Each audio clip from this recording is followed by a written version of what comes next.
ইফালে খুমটাইৰ চিনাতলিৰ এখন নাৰ্চাৰীয়ে দৃষ্টি কাঢ়িছে সকলোৰে। আৰক্ষী জোৱান হিচাপে কৰ্মৰত ভাস্কৰজ্যোতি বৰা নামৰ এজন যুৱকে নিজ প্ৰচেষ্টাত ঘৰতে গঢ়া নাৰ্চাৰীৰ ফুলৰ বৃদ্ধি পাইছে চাহিদা। অসমৰ লগতে ভাৰতৰ বিভিন্ন প্ৰান্তত ভাস্কৰজ্যোতি বৰাৰ নাৰ্চাৰীৰ ফুলে পাইছে ব্যাপক সমাদৰ। পেছা আৰু নিচা উভয়কে সুন্দৰভাৱে আগুৱাই নিয়া ভাস্কৰজ্যোতি বৰা হৈ পৰিছে আনৰ বাবে অনুপ্ৰেৰণাৰ উৎস। আৰু যেহেতু ভাস্কৰজ্যোতি বৰাৰ কাষত গৈ উপস্থিত হৈছিল আমাৰ সাংবাদিক মৃদুস্মন্ত বৰুৱা, গতিকে এক প্ৰতিবেদন আমালৈ আগবঢ়াব। হয়, কোনো এটা কামত যেতিয়া এগৰাকী ব্যক্তিৰ নিচা হৈ পৰে আৰু সেই কামটো যি ক্ষেত্ৰতে জড়িত নহওক কামটো এৰিব নোৱাৰে। আৰু আমি এটা আদৰ্শনীয় বতৰা লৈ আহিছোঁ প্ৰতিদিন টাইমৰ দৰ্শকসকলৰ বাবে। এগৰাকী যুৱকগৰাকী পেছাত এগৰাকী আৰক্ষী জোৱান, কিন্তু তেওঁৰ নিচা আছিল প্ৰকৃতিৰ কাম কৰা, এখন নাৰ্চাৰী খোলা।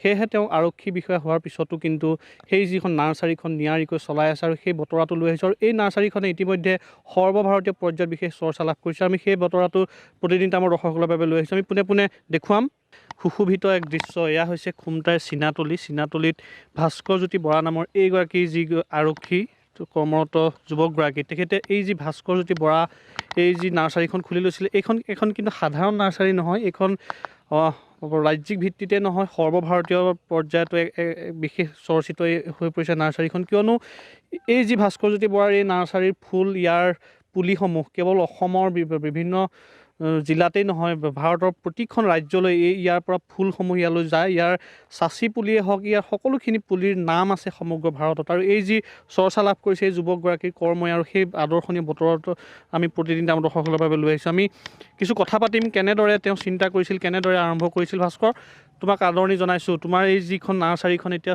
সমগ্ৰ ভাৰততে চৰ্চা লাভ কৰিছে, কেনেদৰে আৰম্ভ কৰিছিলা, কি ক'বা? প্ৰথমতে মই সকলোকে নমস্কাৰ জনাইছোঁ আৰু প্ৰতিদিন টাইমকো ধন্যবাদ জ্ঞাপন কৰিছোঁ। মই প্ৰথমতে এই কামখিনি আৰম্ভ কৰিছিলোঁ 2022 চনৰ পৰা, আৰু তেতিয়া মই পঢ়ি আছিলোঁ।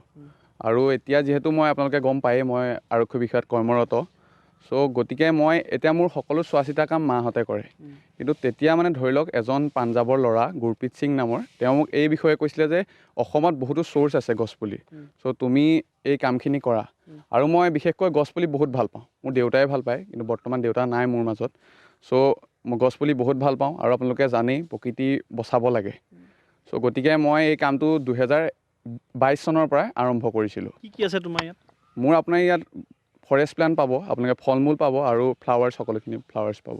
ক'ত গৈছে এইখিনি? মই ভাৰতৰ আপোনাৰ প্ৰতিখন ৰাজ্যলৈকে পঠাইছোঁ। আটাইতকৈ বেছিকৈ পঠাইছোঁ মহাৰাষ্ট্ৰ, কেৰেলা, পাঞ্জাৱ আৰু ৰাজস্থান। কেনেদৰে তালৈ পঠোৱা হয়? হয়, এইটো আপোনাৰ কুৰিয়াৰ ছাৰ্ভিচত পঠাওঁ, কেতিয়াবা ট্ৰেইনতো পঠাওঁ আৰু কেতিয়াবা ট্ৰান্সপৰ্টৰ যোগেদিও পঠিওৱা হয়। যথেষ্ট লাভজনক এইটো?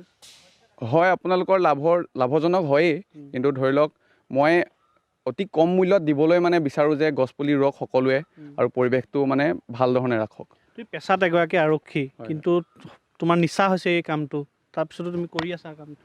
হয়, যিহেতু মোৰ যিটো আজৰি সময়, যিটো আপোনাৰ ধৰি লওক ডিউটিৰ পৰা অহা পাছত সেই টাইমটোত মই বেলেগ কামত নালাগি মই নাৰ্চাৰী কামত লাগোঁ। আৰু একচুৱেলি মই গছ ভাল পাওঁ, মই গছ বহুত ভাল পাওঁ।